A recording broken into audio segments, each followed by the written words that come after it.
Hello friends, आपका हमारे YouTube channel पर हार्दिक स्वागत है। आज हम लोग मनोविज्ञान का एक बहुत ही महत्वपूर्ण टॉपिक, बाल विकास का एक बहुत ही महत्वपूर्ण टॉपिक मनोविश्लेषणात्मक सिद्धांत डिस्कस करेंगे, जो कि परीक्षा की दृष्टि से काफी महत्वपूर्ण है। यहाँ से अक्सर प्रश्न बनते रहते हैं। अगर आपने अभी तक हमारा चैनल सब्सक्राइब नहीं किया है तो प्लीज सब्सक्राइब कर ले। आइए बिना देरी के हुए स्टार्ट करते हैं। पहला पॉइंट जो आपको अपने दिमाग में फिट कर लेना है कि सिगमंड फ्राइड कहाँ के निवासी थे? तो ऑस्ट्रिया वियना के। ये आपका आंसर होना चाहिए। कहाँ के निवासी थे? ऑस्ट्रिया वियना के। और कौन सा सिद्धांत इन्होंने दिया? तो भैया इन्होंने मनोविश्लेषणात्मक सिद्धांत दिया। ये आपको बहुत अच्छी तरह दिमाग में फिट हो जाना चाहिए। आपने दिमाग में फिट कर लीजिए कि इनके सिद्धांत का क्या नाम है? मनोविश्लेषणात्मक सिद्धांत। और सिगमंड फ्राइड के अनुसार मस्तिष्क एक बड़ी बर्फ की चट्टान के समान है। मस्तिष्क की तुलना सिगमंड फ्राइड ने किससे की है? बर्फ से की है। ये आपने दिमाग में फिट कर लीजिए कि सिगमंड फ्राइड के अनुसार मस्तिष्क एक बड़ी बर्फ की चट्टान के समान है, जो अधिकांश छिपी रहती है और उसमें चेतन के 3 स्तर होते हैं: चेतन, अचेतन और चेतन। सिगमंड फ्राइड ने चेतन की अपेक्षा अचेतन को सर्वाधिक महत्व दिया है। सिगमंड फ्राइड ने चेतन की अपेक्षा अचेतन को सर्वाधिक महत्व दिया है। सिगमंड फ्राइड ने मन की तुलना किससे की है? सिगमंड फ्राइड ने मन की तुलना आप किससे की है? बर्फ से की है। आप अपने दिमाग में रख लीजिए। और कितनी अवस्थाएं बताई हैं? चेतन के 3 स्तर होते हैं: चेतन, अचेतन और चेतन। सिगमंड फ्राइड ने चेतन की अपेक्षा अचेतन को सर्वाधिक महत्व दिया। ये पॉइंट आपको अपने दिमाग में फिट कर लेना है, ताकि अगर एग्जाम में इससे रिलेटेड कोई क्वेश्चन आए तो बच के न जाने पाए। आइए अगला पॉइंट देखते हैं। सिगमंड फ्राइड ने मन की कितनी अवस्थाएं बताई हैं? तो आपका बस एक ही आंसर होना चाहिए। सिगमंड फ्राइड ने मन की 3 अवस्थाएं बताई हैं। वो कौन कौन सी हैं? पहला आपका चेतन मन, दूसरा अचेतन मन, तीसरा आपका हो जाएगा अचेतन मन।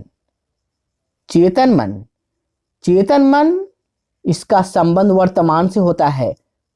चेतन मन होता क्या है? आइए अब हम डिटेल समझते हैं। चेतन मन इसका संबंध वर्तमान से है। यह मन का 10% भाग बनाता है। अगर आपसे पूछा जाए चेतन मन का कितना प्रतिशत होता है, चेतन मन का कितना प्रतिशत होता है, तो आपका आंसर होना चाहिए 10% होता है। इसका संबंध किससे होता है? तो आपका आंसर होना चाहिए इसका संबंध वर्तमान से होता है।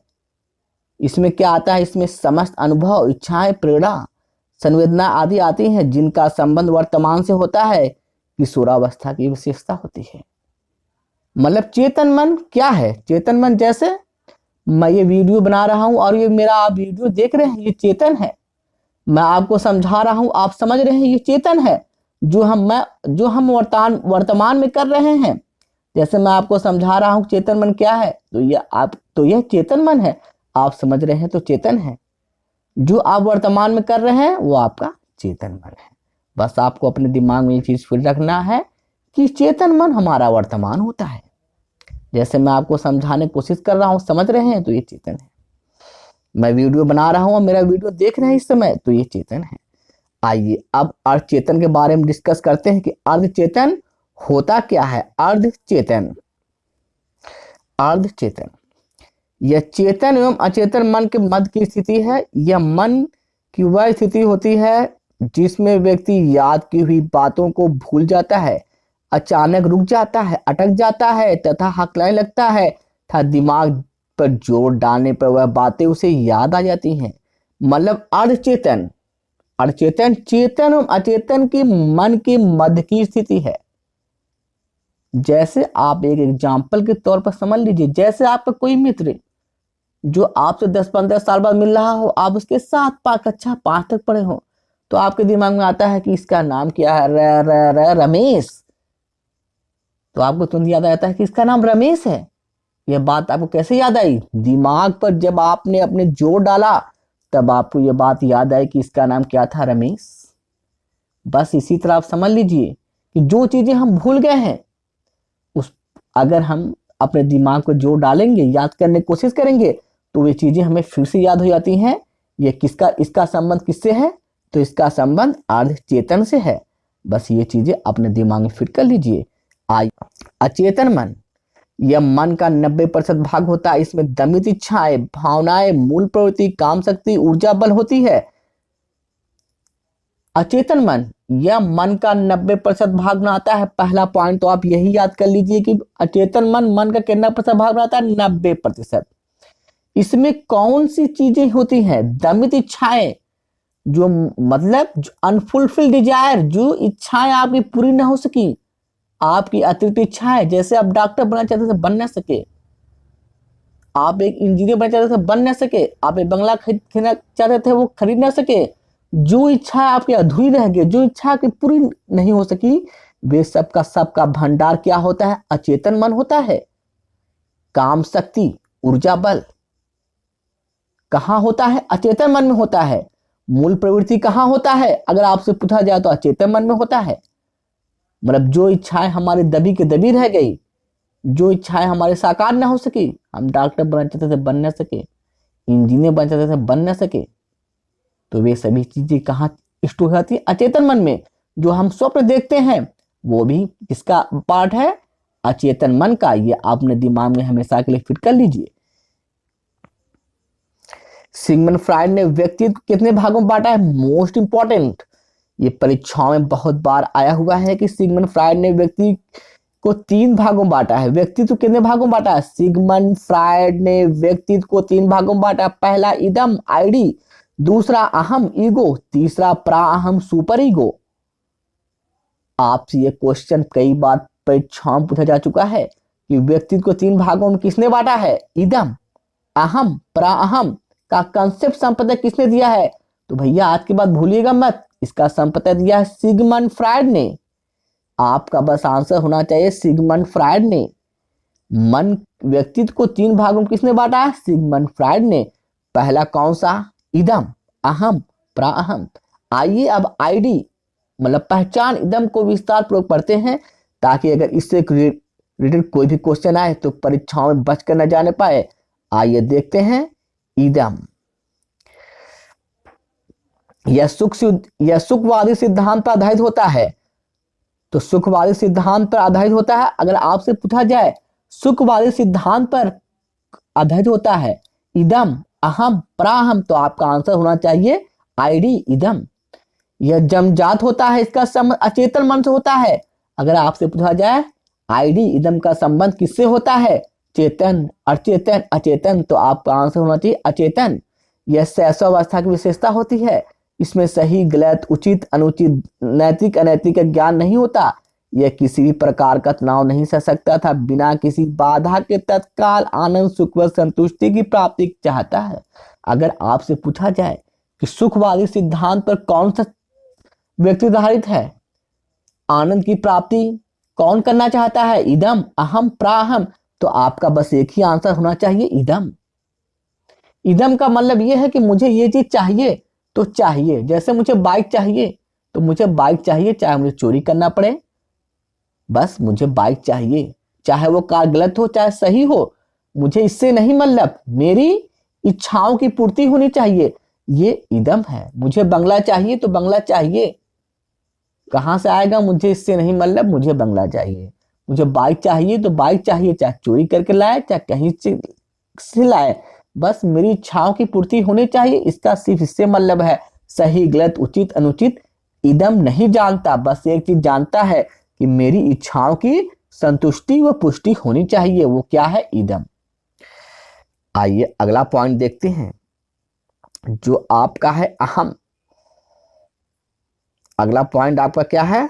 अहम। अहम, इसका संबंध वास्तविकता से होता है। आप पहला ही पॉइंट नोट कर लीजिए कि अहम का संबंध किससे होता है? वास्तविकता से। यह इदम एवं प्राअहम के बाद यह इदम एवं प्राअहम के मध्य एक मीडिएटर पुलिसमैन का काम करता है। व्यक्ति को वास्तविक परिस्थितियों के साथ तालमेल बैठाने के लिए प्रेरित करता है। यह चेतन अचेतन मन के मध्य सेतु का कार्य करता है। अहम बाल्यावस्था में होता है। यह इदम पर नियंत्रण रखता है। अहम को चेतन मन माना जाता है। अहम क्या होता है? यह इदम और प्राअहम के बीच संतुलन में रखता है। जैसे इदम कहेगा कि मैं यह बाइक खरीदूंगा, मेरे पास पैसा नहीं, इसके भी चोरी करना पड़े करूंगा, तो प्राहम कहेगा नहीं, चोरी करना गलत है, क्योंकि प्राहम किस पर है, नैतिकता पर आधारित है, वास्तविकता पर आधारित है, समाज के मूल्यों के हिसाब से वो चलता है, जो समाज में बातें सही हैं उसी के अनुसार चलता है। तो इन सब के बीच, इदम और प्राहम के बीच समझौता कौन कराता है, तो आपका आंसर होना चाहिए अहम। वास्तविकता पर कौन आधारित है, तो आपका आंसर होना चाहिए, आपका एक ही आंसर होना चाहिए अहम। अगला पॉइंट देखते हैं जो कि आपका है प्राहम सुपर ईगो। यह नैतिकता एवं आदर्शवादी सिद्धांत पर आधारित होता है, सामाजिक मान्यताओं, संस्कारों व आदर्शों से सम्मिलित होता है। यह किशोरावस्था में होता है, इसे आत्मा के अंतःकरणों की पुकार कहा जाता है। मतलब प्राअहम वो है जो अनैतिक नैतिक के बीच फर्क को जानता है, वो समाज के हिसाब चलना चाहता है। प्राअहम वो है कि ये अगर समाज की नजरों में गलत है तो मैं ये नहीं करूंगा, ये आत्मा के अंतःकरण की आवाज पर चलता है। मगर इदम कहता है मुझे बाइक चाहिए तो चाहिए, इसके चोरी करना पड़े तो करूंगा नहीं। प्राअहम कहता है नहीं, चोरी करना गलत है तो हम चोरी नहीं करेंगे। तो अगर आपसे प्रश्न ये आए कि आत्मा के अंतःकरण की आवाज पर कौन चलता है, तो प्राअहम। नैतिकता अर्थात आदर्शवादी सिद्धांत पर कौन आधारित है, तो आपका आंसर होना चाहिए प्राअहम। आइए अब उन क्वेश्चन को देखते हैं जो कि विभिन्न परीक्षाओं में पूछे जा चुके हैं। पहला क्वेश्चन आपके सामने है, सिगमंड फ्रायड के अनुसार आनंद सिद्धांत पर व्यक्तित्व का कौन सा भाग संचयित होता है। आनंद सिद्धांत पर जैसा अभी आपने ऊपर डिस्कस किया, आनंद सिद्धांत पर कौन सा होता है, ईदम, आपका आईडी, आपका पहचान। तो बस आप खटाखट आंसर लगा दीजिए, किस पर, ईदम पर, पहचान पर, आईडी पर। यही तो आंसर होगा। कौन सा, पहचान, आईडी। आनंद की प्राप्ति कौन चाहता है, आईडी चाहता है। सिगमंड फ्रायड के अनुसार हमारे मूल्यों का आंतरिकरण में होता है। यह यूपी टेट 2016 का क्वेश्चन है। सिगमंड फ्रायड के अनुसार हमारे मूल्यों का आंतरिकरण में होता है, किसमें होता है, अहम में, इदम में, कि आपका होता है प्राअहम में, परिस्थितियां में। तो आपका आंसर एक ही होना चाहिए, हमारे मूल्यों का आंतरिकरण किसमें होता है, प्राअहम में। हम अपने मन की आवाज किसमें सुनते हैं, प्राअहम में सुनते हैं। अंतरात्मा की आवाज किसमें सुनते हैं, प्राअहम में। यह आपके सुपर ईगो की विशेषता है। आइए अब अगला क्वेश्चन देखते हैं जो कि आपके यूपी टेट से ही है, के अनुसार इदम, अहम तथा प्राअहम व्यक्तित्व के 3 घटक हैं। यह किसने कहा, यूंग ने कहा, एडलर ने कहा, बंडूरा ने कहा, सिगमंड फ्रायड ने। जैसा आप एकदम शुरू के लाइन में डिस्कस कर चुके हैं कि इदम, अहम था प्राअहम व्यक्तित्व के 3 घटक किसने दिया, सिगमंड फ्रायड ने। तो आपका आंसर होना चाहिए सिगमंड फ्रायड ने। यह यूपी टेट 2016 क्वेश्चन था। आइए अगला क्वेश्चन देखते हैं। मनोविश्लेषण का मानना है कि प्राथमिक साधन है जिसके द्वारा ईगो आईडी पर आच्छादित रखता है, ये कहलाता है ईगो। जो ईगो होता है आईडी पर आच्छादित रखता है, नियंत्रण रखता है, किसके द्वारा, दबाव के द्वारा। वह ईगो जो होता है आईडी की इच्छाओं को नियंत्रण रखता है, किसके द्वारा, दबाव के द्वारा। यही आपका आंसर होना चाहिए जो कि आपका ऑप्शन नंबर 4 है। आइए अगला क्वेश्चन देखते हैं। जिन इच्छाओं की पूर्ति नहीं होती उनका भंडारगृह निम्न से कौन सा है। आइए अगला क्वेश्चन देखते हैं जो कि आपके राजस्थान टेट 2011 से है। जिन इच्छाओं की पूर्ति नहीं होती उसका भंडारगृह निम्न से कौन सा होता है। जैसा आप ऊपर डिस्कस कर चुके हैं, जो हमारी दमित इच्छाएं होती हैं, अति इच्छाएं होती हैं, वो कहाँ स्टोर होती हैं, बस एक ही जगह स्टोर होती हैं, इदम, और कहीं नहीं स्टोर होती। कहाँ पे, इदम में।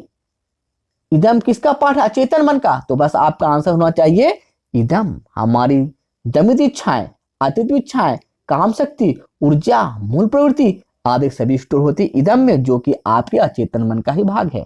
यह आपका राजस्थान 2011 क्वेश्चन था। आइए अगला क्वेश्चन देखते हैं जो कि आपका राजस्थान टेट 2012 से है।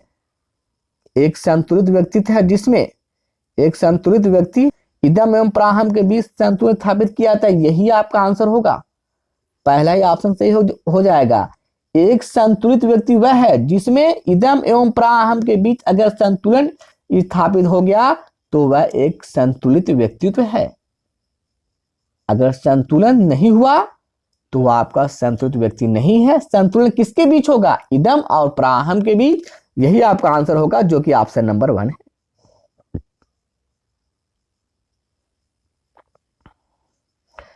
अगर आपको हमारा वीडियो अच्छा लगा हो तो प्लीज़ लाइक और शेयर करना ना भूलें। Thanks for watching the video.